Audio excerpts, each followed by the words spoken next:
So my post planning process really starts with my pre planning process. So let me explain. I kind of start with what is already working for us. Once I kind of jump in, I started to just write down how we were getting things done, when we were doing things.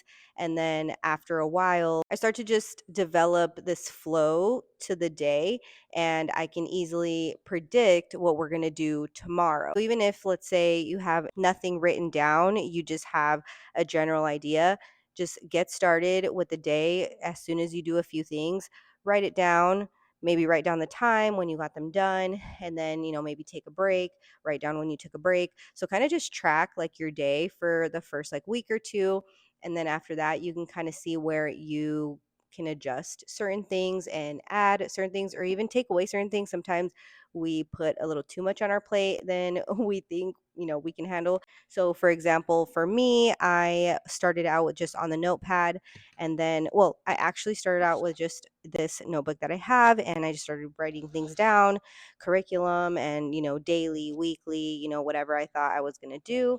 And now I'm at this point where I have my little template down and I am writing it into my actual notebook that I'm tracking all of our stuff that we're doing. So because I consistently post plan, like I write down everything that we got done, I can predict what we're going to do for the next day. So I can then just write in, oh, I know we're going to do these subjects in this order. I can kind of get ahead on a lot of the parts of the planning, and then, kind of fill in as I go, if that makes sense. Let me show you what I've done so far. So today is Friday, week 3.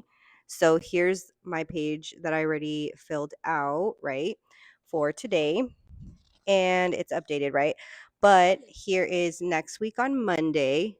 I don't have every single thing filled out, but I do have like all the subjects. I do have it in the order of how we're kind of going to do things. I have one page for all the kids' individual subjects. So that's really what changes each week. So that's the only thing that I really want to track.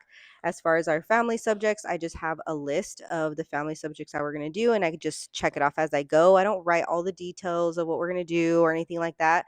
I just find that like I need to keep track of what they're doing for math, what they're doing for language arts, what they're doing for Spanish, because those are the things that we're doing every single day, and I need to make sure that I'm, kind of pre-planning for what's coming up and things like that. But with history quest or whatever, those things are changing every week, so it's not anything that I need to write it down so I know like what I did last time, because it's going to affect the next lesson. It's usually just those 4 days of the week that we do lessons, and then the next week it's a brand new thing that I'm going to look over again anyway. So I don't worry about putting all those like details of like our history stuff or, whatever into my planner. It's more so their individual subjects.